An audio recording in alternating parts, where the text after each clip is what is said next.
And welcome back, friends. It's game number 4 out of 5, and now we turn our attention to another French team, Team BDS versus Outsiders on the other side.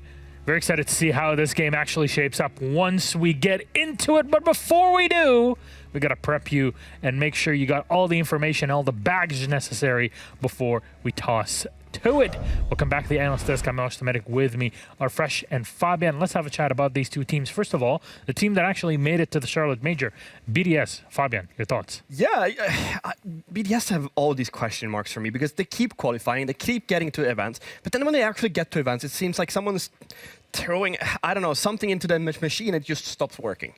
And I wonder what that is, and I wonder how they'll fix it for this stage coming up. Because they keep doing well, they keep qualifying, but then, yeah, they fall off. I don't know what's wrong. I want to see some change. I don't think it's players that necessarily needs to change. I think it might be a bit of an approach to the game in events, but for this stage overall, I just think that they're going to keep performing like they do every single stage, be one of the top 4 teams, get to the major, and then we'll see from there what happens. It's weird because, like, kind of 18 months ago, they were doing all this as just 5 players, and then they've added, you know, a coach, an analyst, a manager, and redeveloped how they want to play the game and talked about all this stuff about their improvement, and the end result internationally has still been the same. And I don't know where BDS previously overachieving. Is this now their level where they're always a top 4 team, but they're not going to go deep and win tournaments? Because you go back 6 to 9 months, they were one of the most feared teams in the world. I saw them as my favorites for invitationals. Yeah. And look how that turned out. Not very well. Yep. And what about on the other side, Outsiders, Jack? This is a roster where, if you remember back to stage 1, teams were making roster changes that didn't make a lot of sense. Outsiders were making roster changes that long-term boded well for them, that were good for long-term over the course of the year. They didn't have a serious improvement in their results. They often won 1, lost 1, won 1, caused an upset, lost to a team that they should beat. You know, they lost to Secret, they beat G2. This is the stage where I think Outsiders really can step that up and really step up their fight for top 4. They're a good, solid team that are always there or thereabouts. And I hope they've just made that little 10% increase that will put them right in contention for the top 4. The consistency, if they get that from those really good games that they had against top teams, then we're going to see a really good Outsiders. And actually, I think that Outsiders could quite easily break into the top 4 teams here because they have the innovation that Russian teams don't really usually do. So they have the Russian base, and both Smash and FMX have really stepped up. Like, we're seeing Rusk and Pasha having a bit of a rougher stage on the last one. If they step it up to the degree that we know that they can, then I think we are seeing another Russian team that might be a world beater. Then what about our map for the series? 9-man pool, 8 are out, 1 is left, and grand jury has decided that'll be Outsiders in this case, and it will take us to Clubhouse, a Russian team on Clubhouse. Wow, that never happens. And they go on the attacking side of BDS, have picked up defense. Jack? You say that never happens, Miloš, but Clubhouse was Outsiders permaban through stage 1. They did not, they banned it every single time. I didn't mean it ironically. And so they've had it pocketed away, stage 1, first game of stage 2, they've brought it out. Because they had the choice as well, they've maybe even surprised BDS with it. So I'm not sure if BDS were expecting it. And there was that old adage that you never take a Russian team to Clubhouse, but Outsiders didn't like that map. If they don't like the map on statistically based, both Skyscraper and Cafe are maps that BDS like. Cafe was their #1 preference during stage 1. So most likely they have tricked BDS here a little bit, and I assume that their analytics will say the same thing as yours. So I'm leaning towards Outsiders here, just because I think that the recipe that they have with their players, added together with the map, my vote and my prediction might say BDS. Then why? Actually, what is that recipe? I had Outsiders. Because I think when you see that a team has gone to their 9th preference map, their lowest preference map, they've done it for a very specific reason. And I don't know, this could just be Outsiders saying, oh, we just fancied playing Clubhouse. We really liked it all through stage 1. We just never felt the need to play it. It could be that. Or it could be when we know that if a team has a very specific counter-analysis and strategy ready, then it usually ends up in their favor. Last point on this. Is there a way, do you see a favorite in this game, Fabian? I wish Outsiders. Simply because I think that the way they're playing, the players that they've picked up, I want the stars to align for Outsiders, and I want them to get the success that they kind of deserve. Because they have worked hard, they have talented players. The roster changes made sense in comparison to a lot of ones that didn't. Now it's just up to them to prove that they can keep the consistency and keep beating the good teams, but also start beating the worst teams. BDS isn't one of the worst ones, so I think this map might just go for them. BDS, however, on this map are no slouches. It's a very default map. I've seen them win this map multiple times. I think one game against Old Vitality, where BDS played horribly strategically on Clubhouse and managed to just find a win. They know how to just find a win on this map. So it's a real 50-50 in my mind now. All right, then extra exciting then to get into our fourth matchup of the day. BDS versus Outsiders, and we toss it to our casters. It's Happenem. Enjoy. Thank you, Milosh. And yes, an exciting match to come up. Will BDS still be in a bit of a downwards mood after the results for the majors or somewhat like that? Because last time these two teams met, 1-7 victory for BDS on Bank. Back then, Outsiders didn't really have much to show for against the French team. Schalke also went 14-3. That definitely helps. It helps. So let's see if they are going to be repeating that or if Outsiders is going to change the outcome of that score. It's weird to say it's a mystery of Clubhouse. Obviously, you know, the most common thing about Club is that everybody knows it, but we don't really know. Wow, 7%. We don't really know Outsiders Club because they've had it as a ban with the recent roster changes. There's a lot of potential with Smash and FMX. It's briefly highlighted by the Dusk, but these are two players that had a really good showing in the recent time in CL. They've always had a good showing when we've been able to see them, and they're names that have been around, especially Smash by Ash, for such a long time in the CIS region scene. For them to get a chance here now, so they've had that sort of settling period. Let's see what this roster can do. Clubhouse is kind of a good map for it.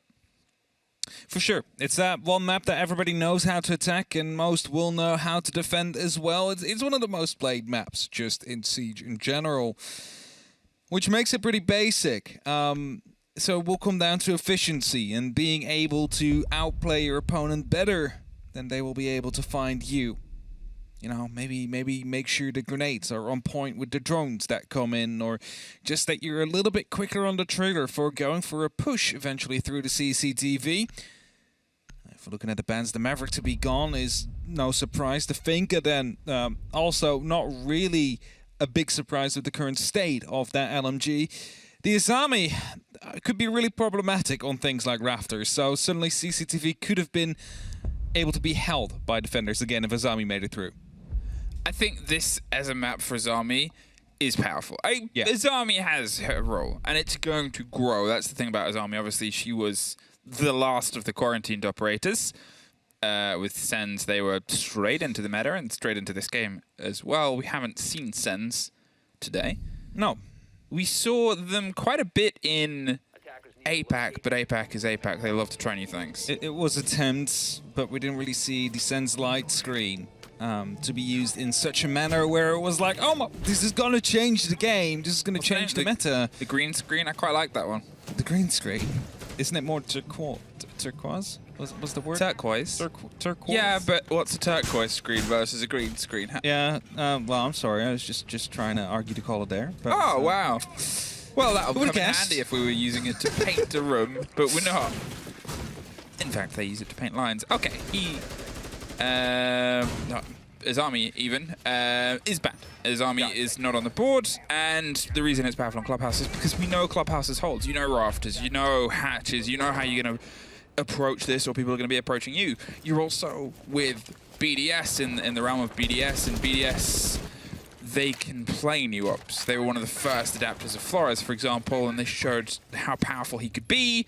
So get rid of that. Get rid of the pressure of that off the board here. Now, are you going to find a quick catch? Rask wanted to punish the player on the rotate here across the top. Obviously, we are playing on a basement site, but it's a tall extension, as is often the case with Club. Lem's also well aware of the fact that it was opened up. There was someone watching it. You saw on the bullet holes there, it was opened up from the outside, and thus played it a little bit securely.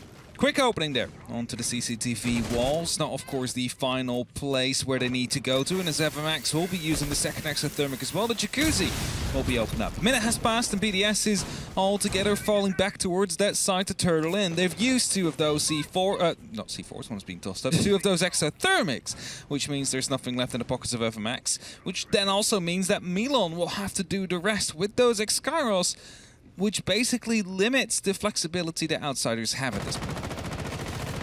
Now, a quick bit of hot droning here to try and catch Lems out. He's going to pop the C4 as he drifts away. Wants to lean back into the fight. Just shoots a little bit too high for the player. Almost caught out by the rotation and finds the drop, but not the catch.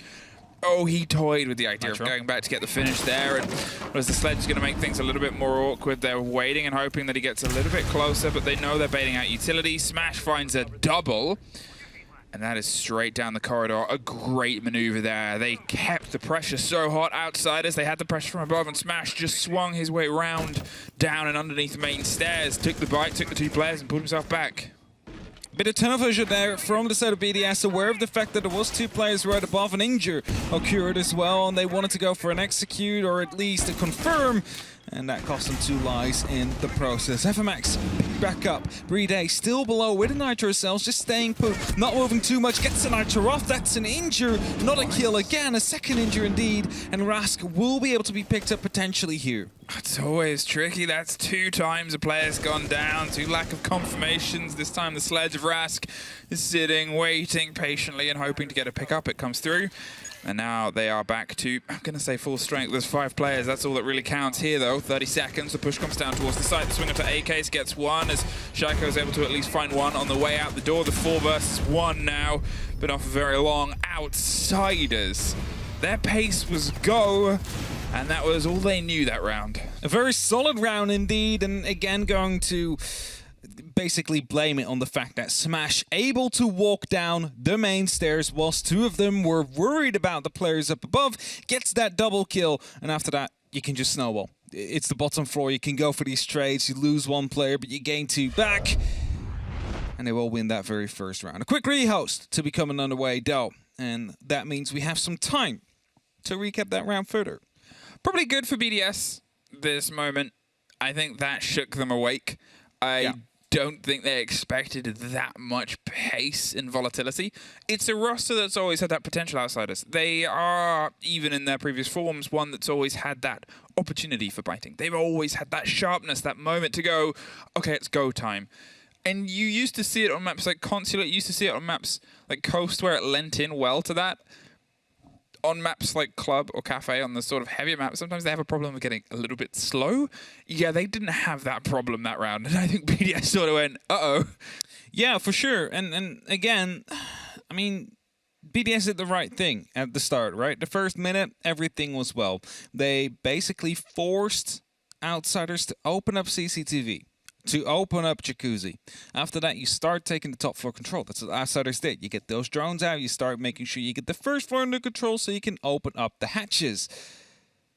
Now, whilst they did that, BDS aware of it, opening up some vertical holes themselves, taking the fights, getting the injure, but hoping to confirm, and that might have been a little bit too much greed. Sticking around for a bit too long and exposing yourself to the long angle, not enough information out whether or not someone was pushing down those main stairs, potentially due to the fact that there was so much sound going up above, but people just walking around, and that allowed for the flank to come in, for Smash to basically just go down the main stairs, get that double kill, and after that, well, they basically fell everywhere, the remaining BDS members. But that's the round over, and we're headed towards the second now. Again, a bit of a setup towards the CCTV area. Of course, we are playing in the gym and bedroom now, so you need that extension. You cannot just play inside the site here. That is a non-viable option. You need construction to at least have a rotation back and forth from logistics up towards the bedroom, but it's also nice to have a buffer zone for that one, which is of course going to be CC and Cash.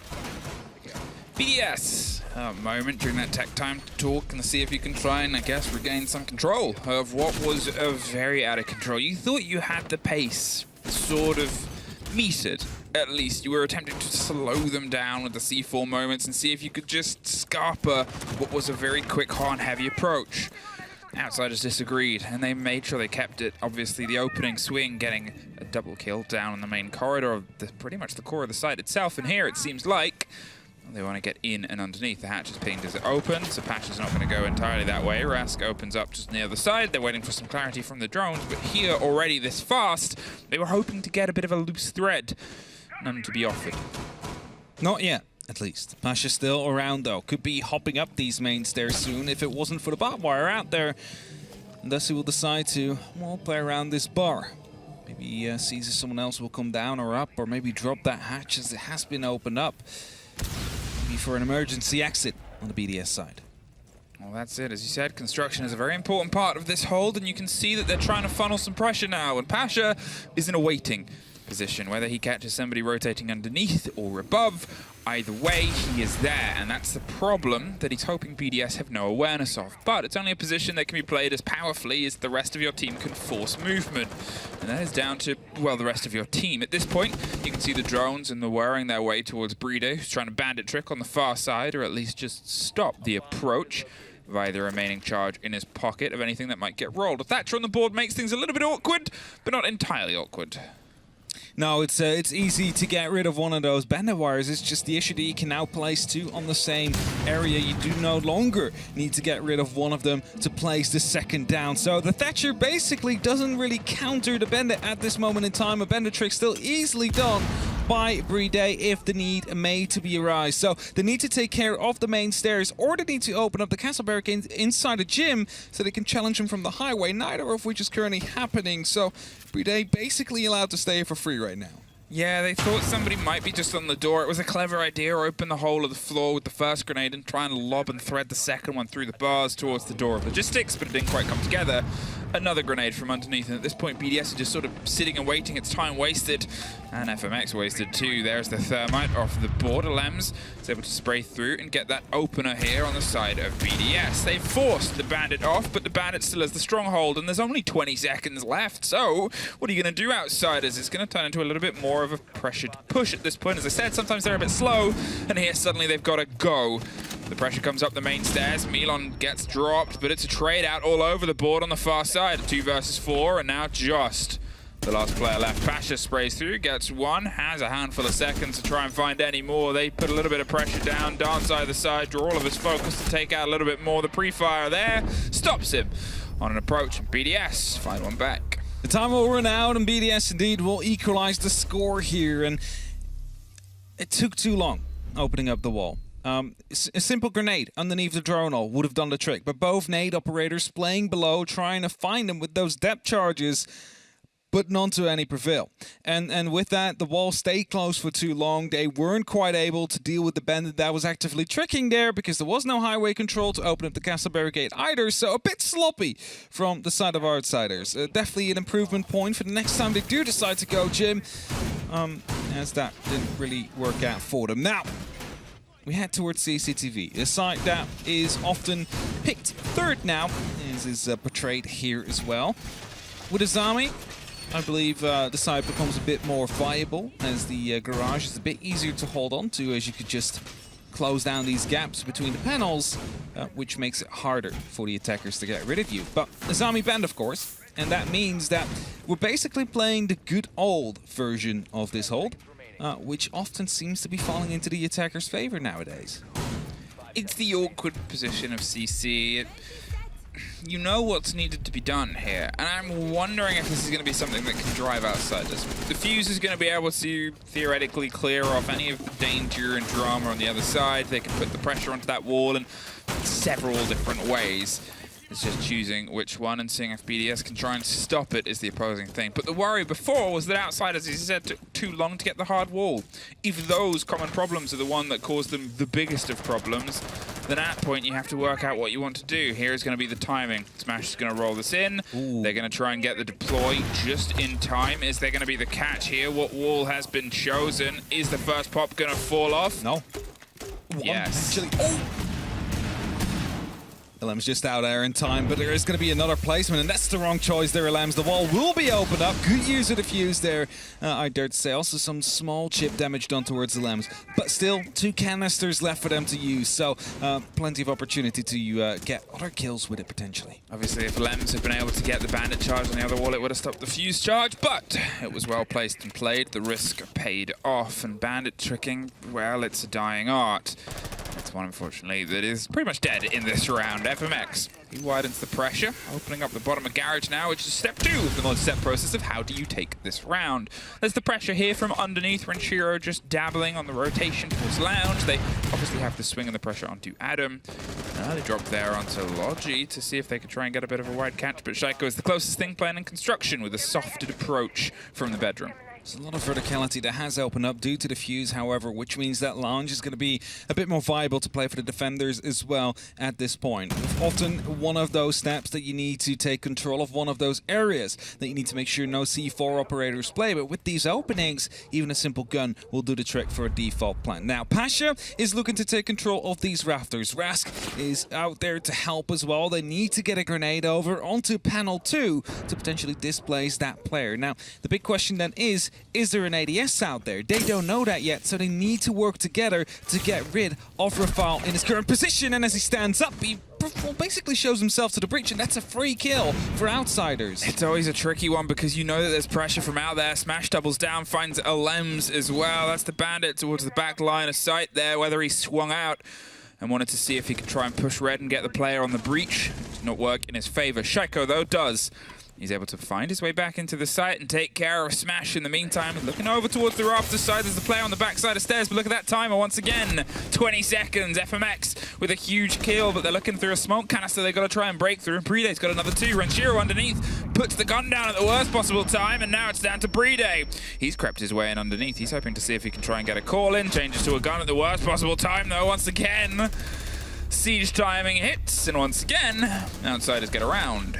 Unaware of the position of the Yana there, unable to find that kill. So, well played by Outsiders, I have to say. They placed the exothermic and they placed the fuse charge both at the same time, but at separate walls. So the Bandit is forced to make a decision. Do I go for the fuse charge, which has a longer time to detonate, or go for the thermite? Now, what FMX actually did is pulled off the charge before the Bandit wire went through, which means he still had to, but it was time wasted for the sign of the Bandit at that moment in time. Fuse went off, did some more damage. It's a 50-50 at that point. Which wall will they be opening up? You probably will go for the one closest to you, so you have a quick way out in case it's not. And as well, it opens up a little bit of a wider line of sight. Thatcher on the board always shapes a very different clubhouse. It always creates more of an awkward gaze cast upon things that are still a problem. Still CCTV wall is a problem, still hatches are a problem, but it makes a lot of things that have become creative solutions that have then been worked out, like playing Kaid Claws and impact tricking hatches, or obviously playing bandit tricking, or stacking yourself up with control of lounge. All of those positions were created in an answer to how do you play and defend this map without Thatcher. And when he's on the board, you sort of rewrite a few years of history of Siege and try and drive yourself back in. And I guess that's one of the things here when we're starting to see him as a more common reoccurrence in the current meta.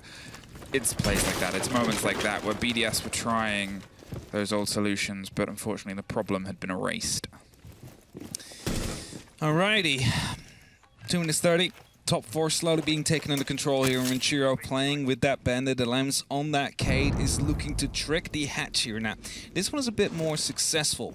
However, with a double EMP, should easily be taken care of as well. And that is most likely what they will be going for here. That's one currently active.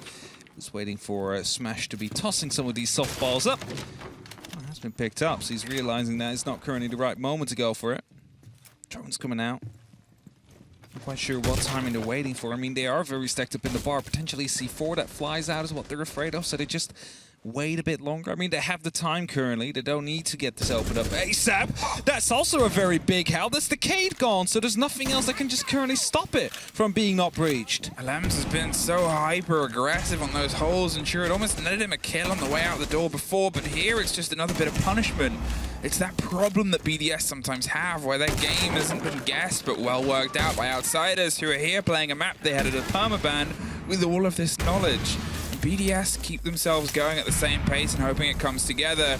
There's 3 walls. You only really have the time for a little bit, and now you're dancing across a whole wave of destruction. Somehow Renshiro pops up and finds a kill on his way back round to the other side of the bar, but Pipe's wall is gone. You assume the hatches have been opened as well, and well, now it's just seeing if they can try and work something in it. Yeah, both sides are open. A rotation background to sight from BDS. A lot less safety here for the BDS players. It will turn out into a bit of a skirmish with all these openings currently on the side. quite sure if the kitchen hatch has been opened up. That might be the next very target if they still have the opportunity. Yeah, it has been opened up, and this reinforcement will be going up as well. Actually, no.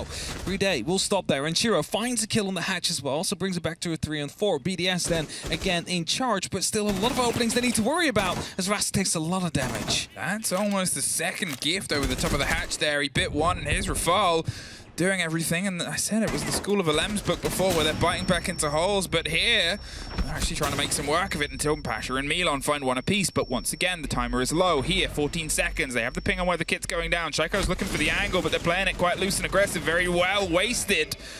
And they just get the kit down. BDS hits the floor as well. The spray through the soft. They can't quite find the angle on anybody. Milan confirms the kill on the other player.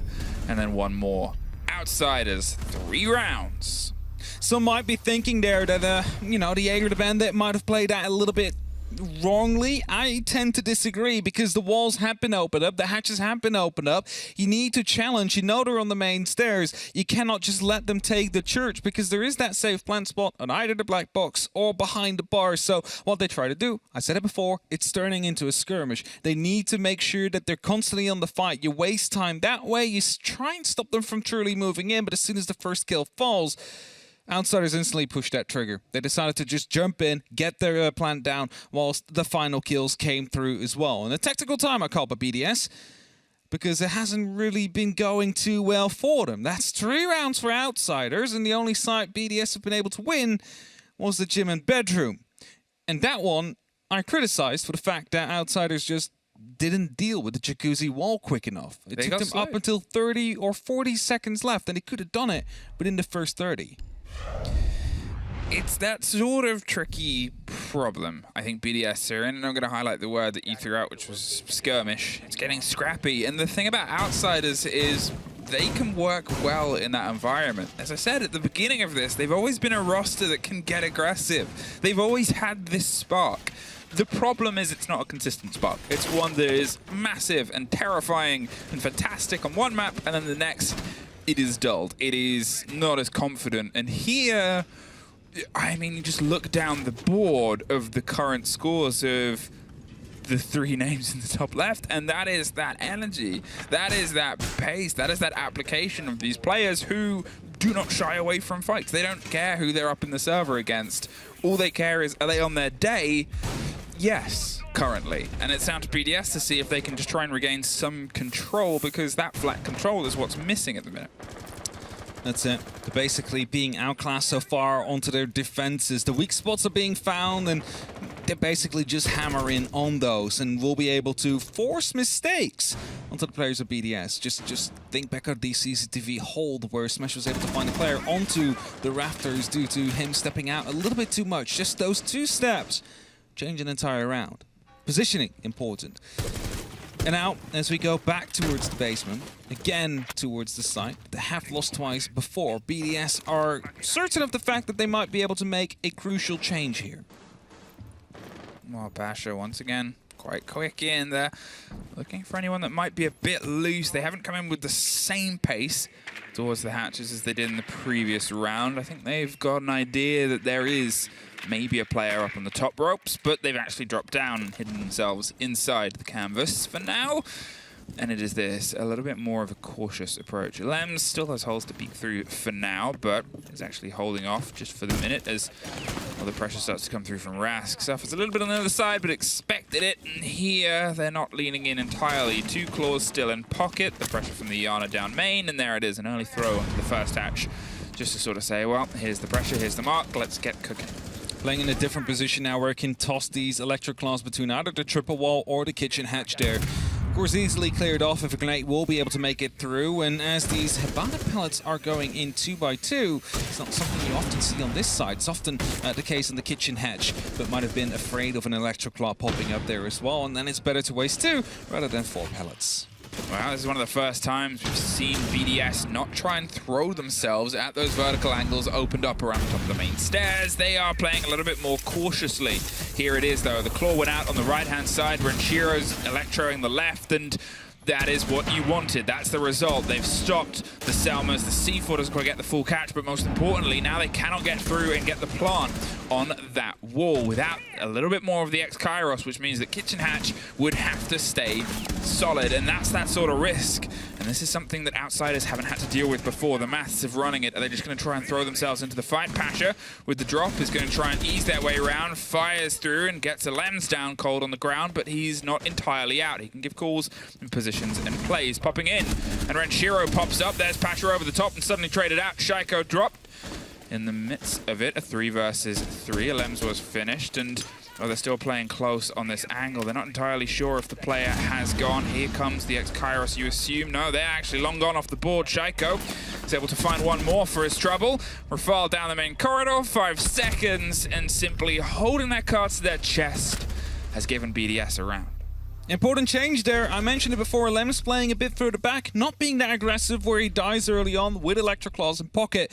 Had the opportunity to toss it at that triple wall. As soon as they realized, we're coming down here, all the utility out there, you stop them from using it. You highlighted it perfectly before. And basically, Outsiders, they need to adapt, they need to improvise, and they need to take these gunfights. And at this point, BDS just a little bit better at taking these gunfights and winning them out. So, with that, round 6 will be underway. Last one before we have to side swap here.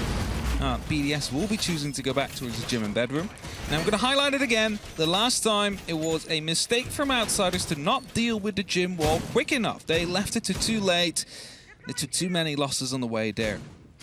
And they need to basically change that massively here. Will they? Is the big question. Well, we can only wait and see if that's going to be the case. I mean, there's still going to be 2 grenades, not 4 actually on the board this time. So there's still an opportunity to get rid of a Bandit player that is playing close to the wall.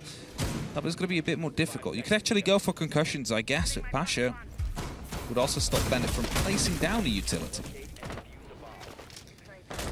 BDS, that was a much better return to form. It's cost attack timeout, but a 3-3 half and leading into your attacks where, well, to be fair, Outsiders might not be running on the same level of intel. As we said before, sometimes BDS defenses are known, and that can become that tricky problem of if people have spent a long time working out exactly how to break it apart and you don't have anything on them, well, the scoreboard will show that. And here, it's going to show it more than your attack, than on your defense. The break comes through. FMX over the top. They're looking to try and get control of red. There's going to be nobody trying to directly stop it before. But as you said, last time we were here, it was slow. So what's the change of pace? Maybe some earlier pressure onto logistics. Nobody sitting around in bar. Not yet. Bride again out here on the jacuzzi. Just waiting. I mean, he's going to do his job here. Rask, however, coming in with one of these death charges. He's going to be able to find Lems. Just fell back into construction, safe enough, doesn't have to worry about a thing here.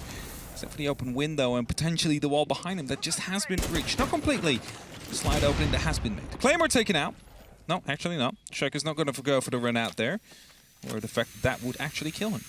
That's it. I think the Claymore's on the AC unit, so it's tougher to get control of. The break and the pressure over the top, and there's a castle still in place. Play there on the close window, which means that they don't quite have the same control on this. The important hopping around onto the right-hand side.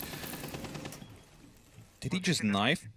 Can you do that? You can knife the X-Kairos through the castle barricade. I wasn't aware of that, but I mean, the punches appear both sides, I guess. No, just on one. Okay, I never knew of that, so that's a neat little trick that they have figured out, and we'll make sure that that one will stay close, at least for now, so they need to use different kind of utility to get rid of that.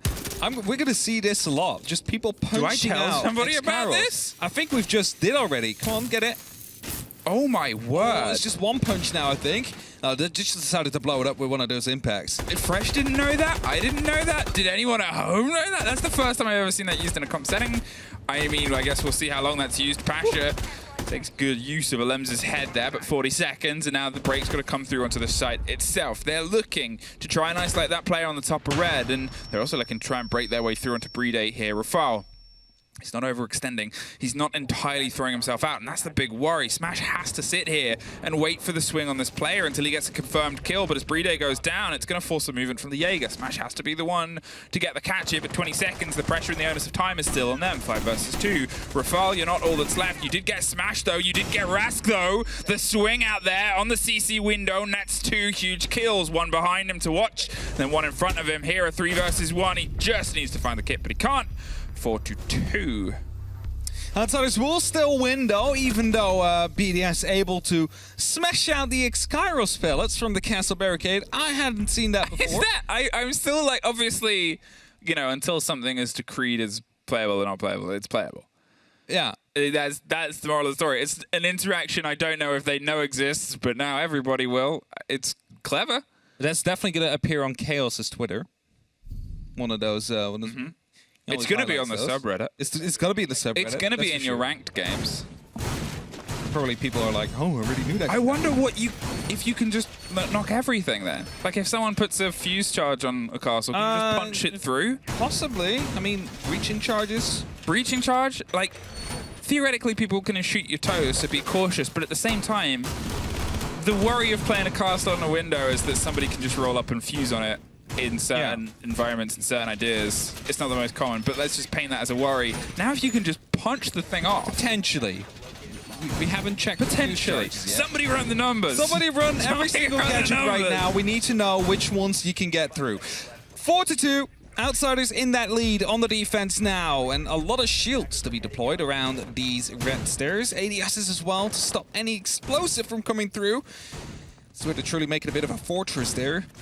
Assuring themselves they can stop anybody from moving in from the CCTV area. But it doesn't turn out to be the site. It's not CCTV.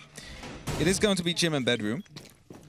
No castle this time around, so I wonder if we're going to see any tricking. No, there's not even an operator that can trick. There's a Mew. I guess he can juggle some of those things up and down, but doesn't have to go for that either. So quick openings will be made then by the side of BDS. The trouble here will be is that shield setup on red is going to be very tricky to get rid of, because even if they try and approach it from Adam, go up the staircases, that is not really going to be working out because there is an ADS that will stop that bottom shield from being taken out. And if you just want to run through, well, you're also going to be caught off there. So the only other option you have is to go through Cash and try and get them from the side, which is maybe something Renshiro wants to go for here.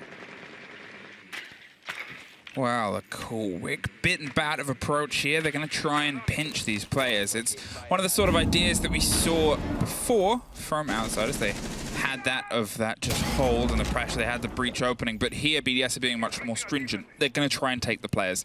They know that they can dedicate some of the work across the board, but at the same time, if you've got a minute 30, why not try and make it work? If you can get the 2 kills, you can get this territory, then you don't have to worry about it until late in the water. Sure, it wasn't a winning factor before, but at the same time, it's still an important bit of ground. Shaiko creeps his way around. He's looking to see if he can cut off that player. Do they know he's here? There's the C4. It's a little bit wide, so maybe they don't, but at the same time, they can just tuck it on the corner and hope. It's a shotgun, it's an SMG, and it's a terrifying corner to rotate, but look, 2 minutes gone.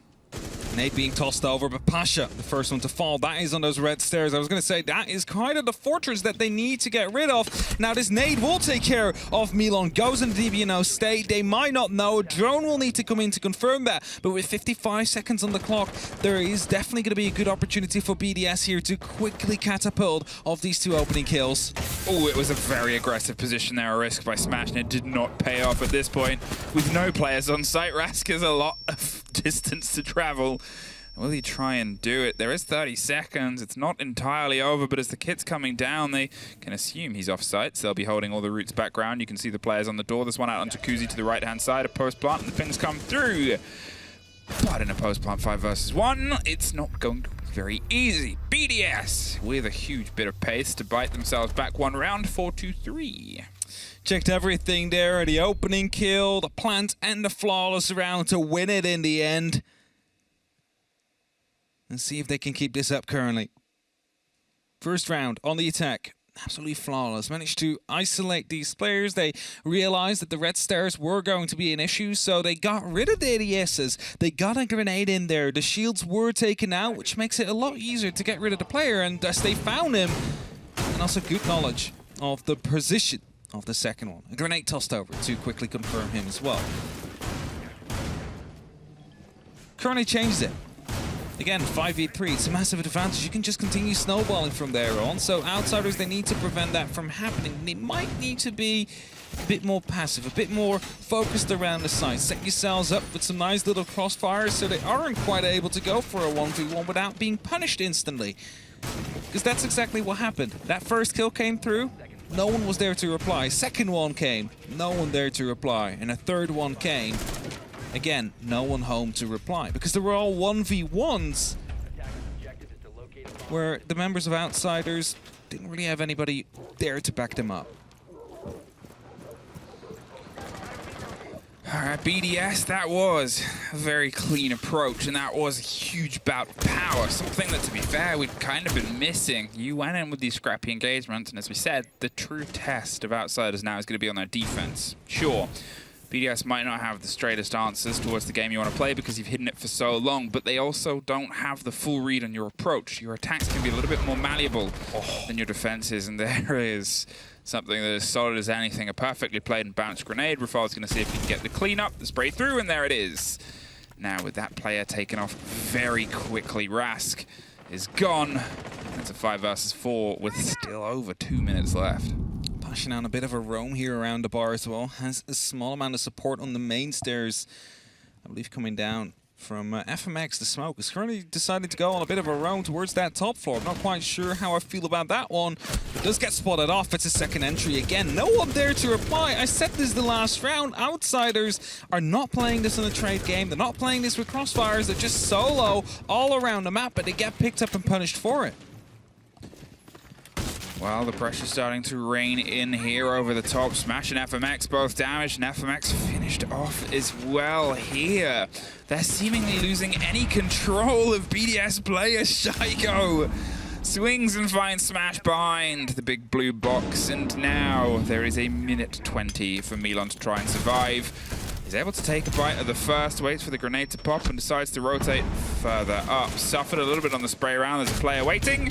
Been not for very long. Rafal with the skeleton key brings us back to 44.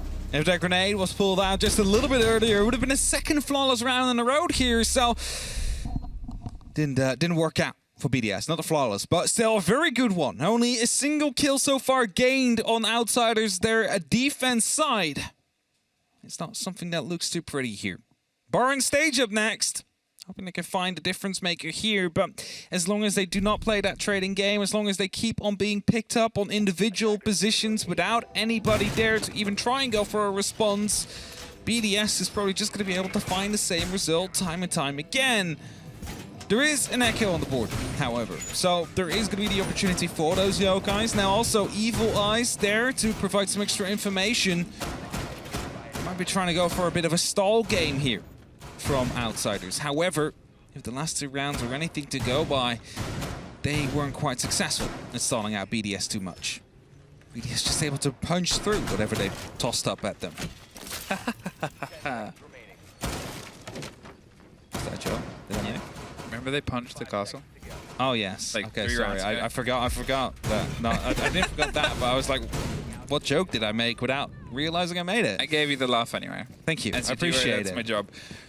BDS, 2 rounds, and as you said, 2 very effective rounds. That's the big problem right now. Outsiders, well, their defenses haven't been very foolproof. In fact, they've been losing quite a lot of water, and they're going to see if they can at least keep a handful here in the bar. It's quick breaks and pushes all the way over the top. If you're unfamiliar with the bar stage hold now, since it's sort of got changed, it is a bit of a top-down hold. You often have billiards as a back line. You can swing an extension into kitchen as well and sort of open that soft wall over that corridor between the stage, because the stage and that wall that connects is the general scene default plant spot, is tucking yourself in onto that brick wall that divides the middle of the site here. Lems is going to make sure they can claim that utility, and as I said, there's the angle that runs through into kitchen. FMX is actually leaning in to see what they've got, and they're hoping they can get somebody. But Shaiko gets Milan in the meantime. You also want to get control of construction, because that obviously watches down onto this very core part. So the pressure's going to push them further and further away, which is the work that's being done here, and the work that Smash is going to try and stop. Smash is going to be alone up here now, trying to stop this from happening. Has the SMG-11. 16 bullets, it will hit on range, but it's a bit more difficult to control, especially against these assault rifles that the attack will be bringing. He needs to be careful to not get overwhelmed here. If Max looking to position himself underneath the hatch, they have opened up BDS though, directly next to the hatch. So alternative angles are starting to be created here with players up out on the balcony as well.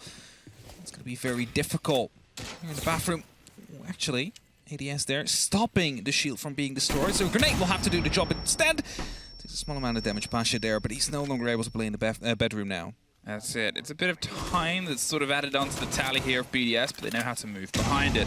Smash is going to have to play a little bit wider, a little bit less aggressive. Shaiko's been able to slip past the angle as well, and the longer he can sort of go undisturbed at this point is the longer that Smash can go undisturbed at his. There it is, a pre-fire and a spray round, and well, that's a very dangerous lean into an engagement there. The Echo drone pulls through, and Shaiko finally finds the end of it. Suffered a lot as the dance back and forth, but Smash has that response. I said he was waiting for the movement and the moment, and it came through. BDS gets Rask, though.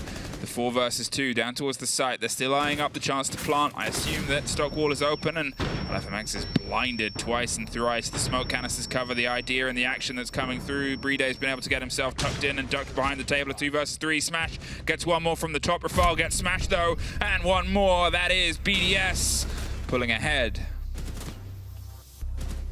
And with that, they put themselves in that lead. It's 5-4. They find a round. They got rid of the utility. I mean, it was a very heavy upstairs hold.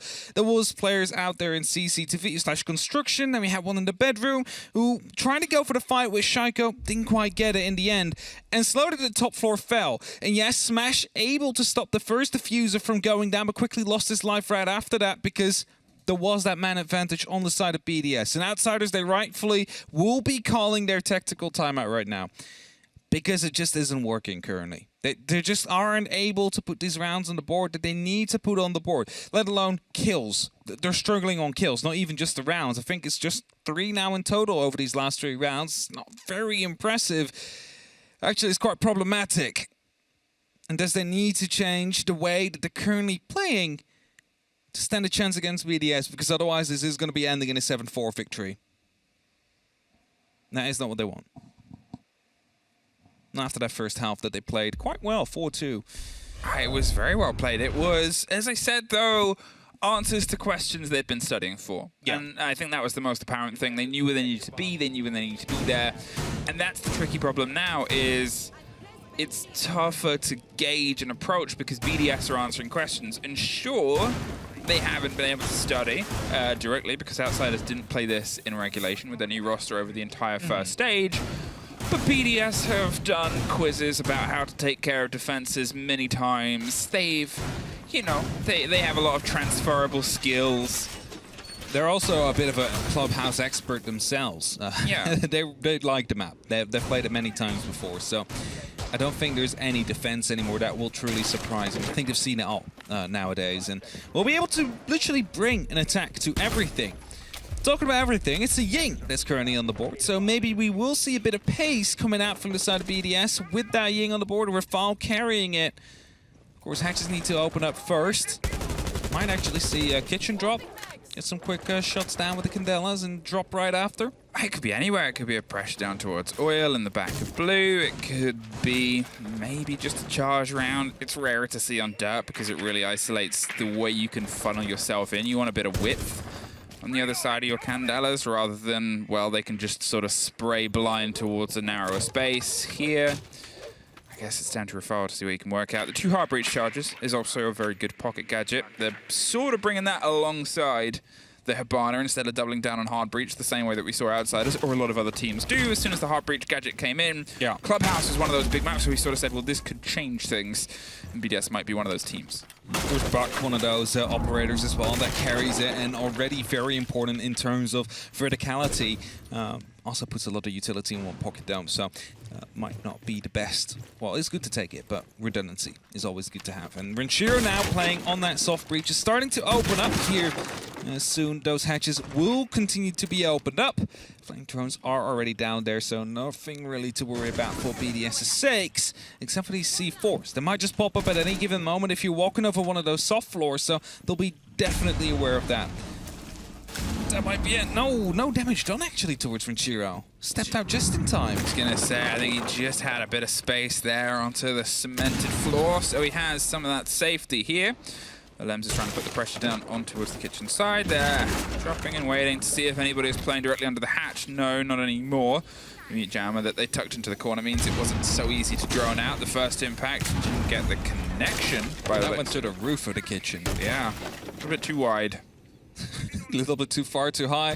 but that means the hatch will be opened up now, and basically BDS will have everything they want, and now we'll start staging their attack. 55 seconds on that clock, 4 Candelas to go with here to try and pull off the execute. Milan is deep, I believe, inside the dirt tunnel, hoping to go for a bit of a late flank back onto the side as soon as it's fallen, and by hiding in that position, he might go overlooked, but as the first grenades come in, they're aware of where these ADSs are, and sure that these Candelas will start following soon.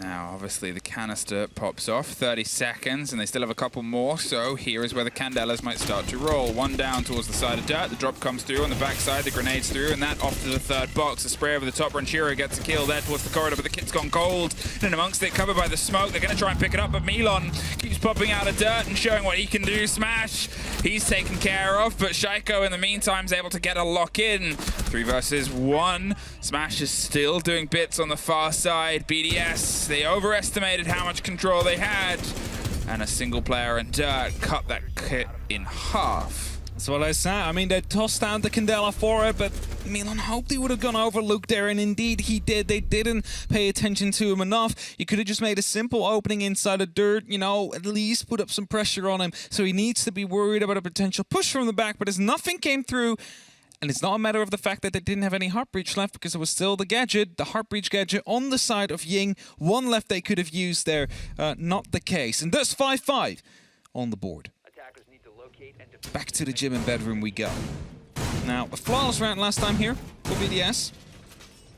So massive changes need to be made on the side of Outsiders. A couple of them. Let's see what I come up with. I just hope they play more on the trade game, because honestly, last time, Pasha took a 1v1 on Red Stairs, then someone got naded inside a cache. I mean, that's unfortunate, but it happens. Yeah. A 1v1 inside a construction, just standing there in the middle of the open room. No one is there to try and even punish the person that's going for you. So it's like you were giving them free kills to some extent. I guess the question becomes, how long do you try and hold on to this area, and how confident do you feel in the hold? Because, you know, you're dedicating a lot of resources over there. You've got the mute jammers, you've got the sort of doubling down on the shield.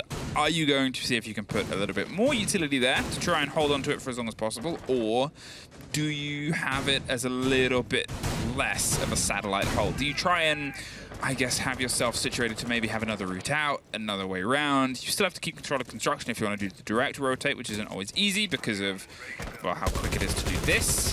Put the pressure onto that window and make everything uncomfortable for anybody that rotates and make anything uncertain, but also you can't just give in to the early games. No, you need to hold on. You need to waste as much time as you possibly can, and it's a bit of a balancing thing you need to do. Like, when are you going to take more risk? Like, how many more seconds do you want to waste before you do decide to go for it? As BDS just trying to bait out to see if there is anybody tricking there. Doesn't seem to be the case, thus the opening will be made.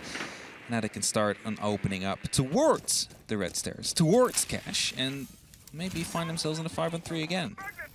That's it. You can see they've got themselves set up here, and Chiro, well, he's eyeing up the idea of putting and popping down some pressure, but BDS is just going to try and get some drone intel first. They have the ping on a single player. I'll probably assume there's one player in the top of red as well, and this grenade might be rolled just over the top. But it gets caught out. The ADS there offers some support, and by the sounds of it, another one of my discs just flown up somewhere too.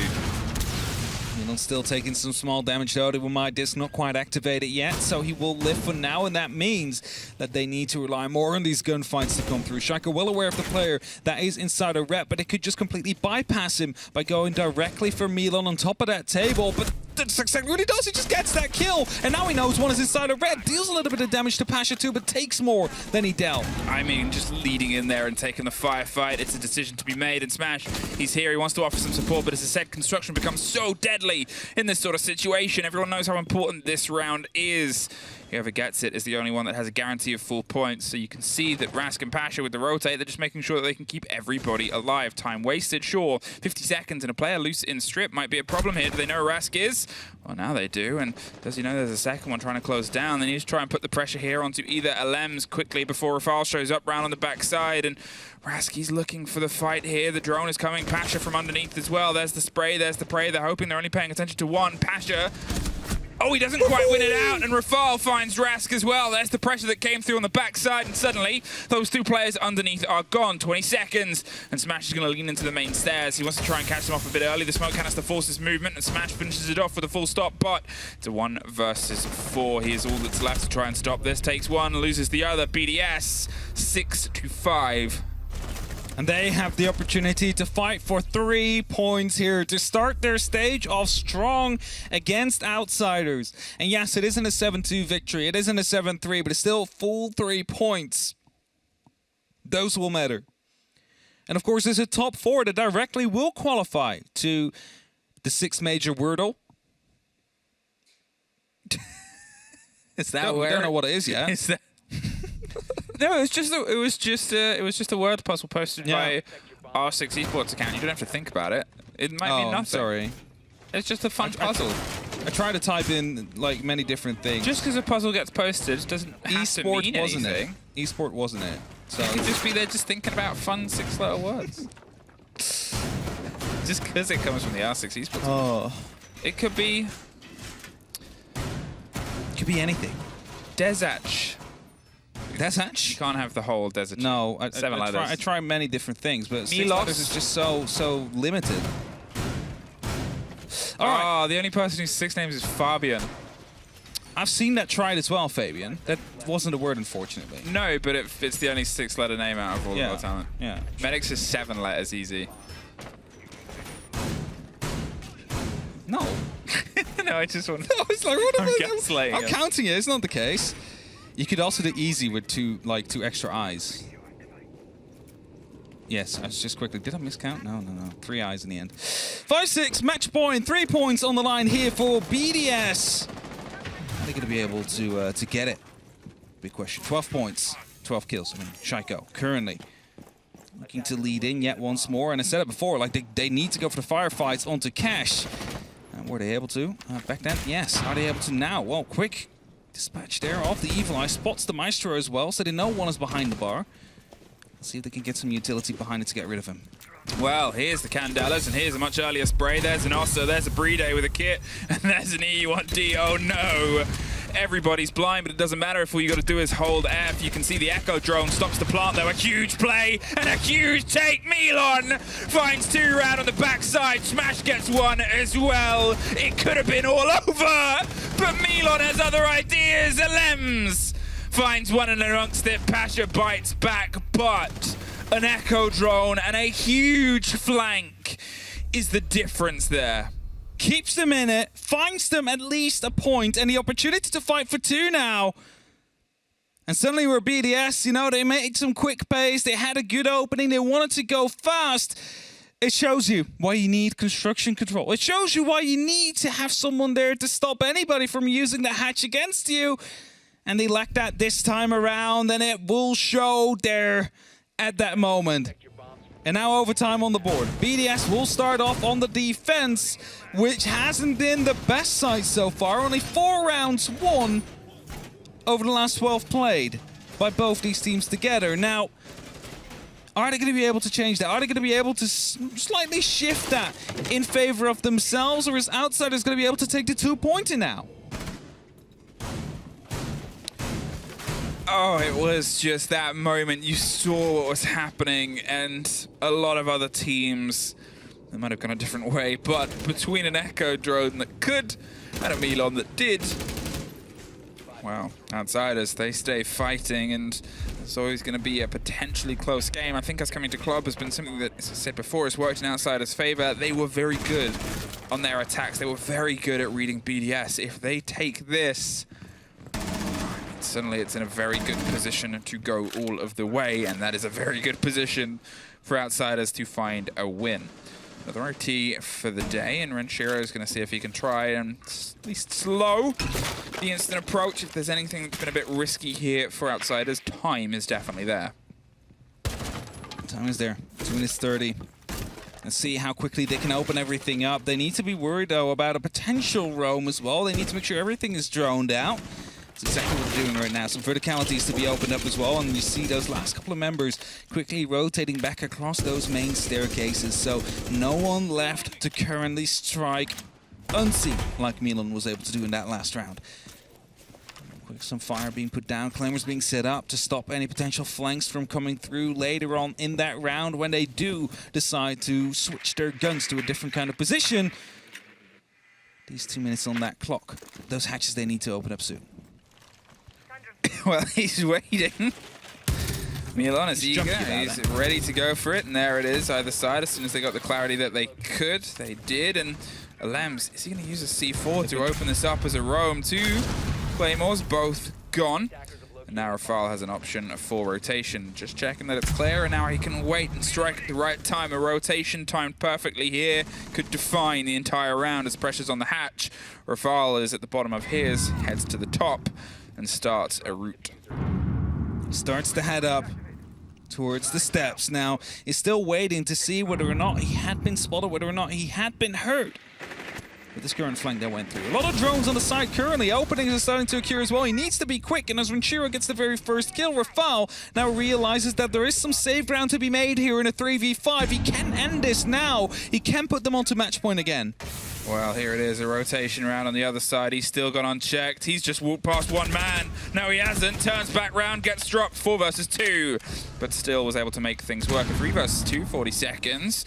Ras was able to find one of his own. The drop down and a take onto a blinded Kaid. I'm assuming he was hit by a flash just before on the corner and stuck out on the jukebox. But 30 seconds and there's a backline and there's no longer a Rask. Another flash over the top. The whirring and the burring is something only on our side, I hope, as Milan's trying to find the last 2 players with the cold kit. Well, he was trying to bait a bit of movement there, picks it back up, and is he eyeing up what route, what angle? The drone gets thrown out. It's just going to see if he can try and waste a little bit more time, but BDS, they're playing this perfectly. They know they don't have to overextend. Milan, he's going to stick it. He has no real other option. You can see BDS is both trying to close down. It's a pre-fire. It's a shotgun shell right into his core. And it's BDS getting a defense and once again putting themselves 1 round away from a win. Sharko is willing to steal that defuse away, but at the end decided against it. There, Rafal is seeing as well. He's like, I think so. We need this win. And round 14 soon to be coming underway. Potentially the last, potentially we go max OT. What we do know is that BDS is currently on that attack. And outsiders will be on the defense. Now, they've only won 2. It's either Church or Bar that they have won, and I assume they will be choosing for the first one. And yes, indeed, it will be Church and Arsenal. It's a bit more of the reliable between the 2, right? It's one of those that they are more familiar with. The Bar was a bit of a push that came through in the end. That rush down the hatch because no one was watching it. So, lovable Benelux, smiley face, Queen of Benelux, Fast Dan. Yes. Ran the numbers. Ran the numbers. That punching through the castle thing works on every gadget. Every gadget? That is incredible. That's probably not intended. And I think that's the first time a lot of people... But, as we said, you know, you play on until the ref blows the whistle. So yes. That's something that I assume people are going to be looking into tonight. I'm pretty sure Coppet is already, like... Coppet's on it. Pulling his hair out about this one. Coppet's also running the numbers. He's also running the numbers. He's like, but he didn't expect to be. Thank you, Anne, by the way, for testing that. Love you. Really appreciate it. Helps us out a little bit because we can't test it right now because we're still in the game, so we had to wait a little bit. So it's a match point, and we have the potential to go to a max OT if outsiders do win this round. Now, there is not going to be anybody upstairs to go for a massive flank like Milan was able to pull off before. So they need to rely on their setup being proper enough to stop BDS from truly pushing in. So, BDS, you are but 1 attack away, and your attacks have been sharper than your defenses. It was a bit back and forth towards the end, but at the same time, scrappiness is something that, well, it's... At first, it was entirely away from you. Then you sort of found a pace and picked yourself back up into an engagement. The fact that you're seeing 3 of the players sitting on some powerful KDs is testament to a team that at the opener started with a combined total of less kills than a single of the players of outsiders that popped off in the opening 3 or 4 rounds. Quick opening of that first floor. A minute has passed. They need to push on a bit further.